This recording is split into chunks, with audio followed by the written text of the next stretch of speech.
Deep in the Boise National Forest, the red and green bodies of migrating kokanee glitter in the shallow streams feeding Deadwood Reservoir.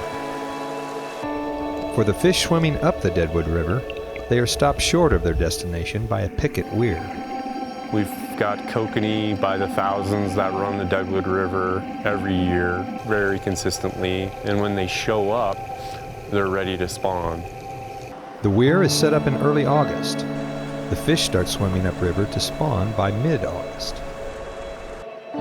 It's here where 2 to 3 year old kokanee take an alternative route that ends up creating early run kokanee fisheries across the state of Idaho.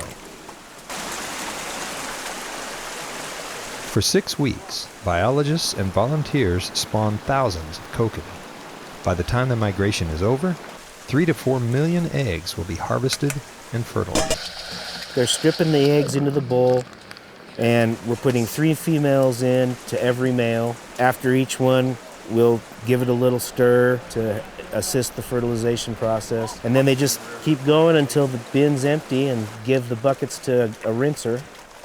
They're very fragile when they first come out of the female. Once they're fertilized, the micropyle shuts. After about an hour, they go to a stage called water hardening. Once they're water hardened, they'll hold, and they're like a little piece of jello. You can bounce them once they're water hardened, and you can do a lot of stuff with them, up for about 24 to 48 hours. Deadwood naturally produces so many kokanee, the number of fish compete for limited food. If left alone, the reservoir would have a lot of small fish.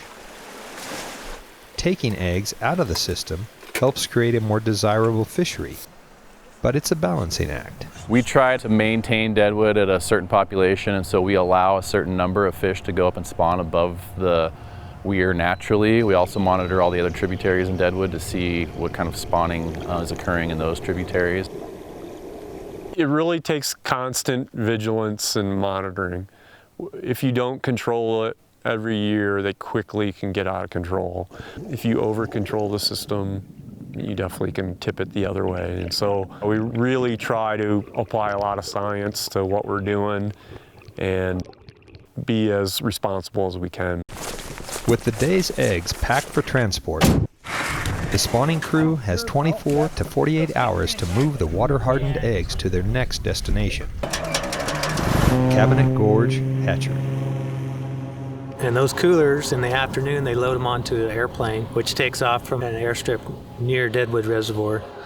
And they fly them up here to Sandpoint, Idaho. It takes about an hour and a half to 2 hours flight time, depending on the weather. And they land at Sandpoint, and we meet the plane there, and we offload the coolers onto the truck. It's about an hour drive time from the airport to the hatchery here. This hatchery is extremely important to kokanee, both here in Lake Pend Oreille as well as statewide. We take all of the early kokanee eggs for the entire state, which come from Deadwood, and we incubate them here. The eggs are kept in incubators at Cabinet Gorge until they reach the eyed up stage. At this point, 3 million of them take another trip. If I'm going to have 1.6 million fish to go out the door, I'm going to order 3 million eggs. Those will come down probably in 3 shipments, roughly 1 million at a time. And we'll go probably clear to Cabinet Gorge to get them. So we'll drive up one day, load coolers early in the morning, come back, and then you put eggs away here. Here is Mackey Hatchery, where Deadwood kokanee eggs mature to become 3-inch fingerlings, large enough for their final journey.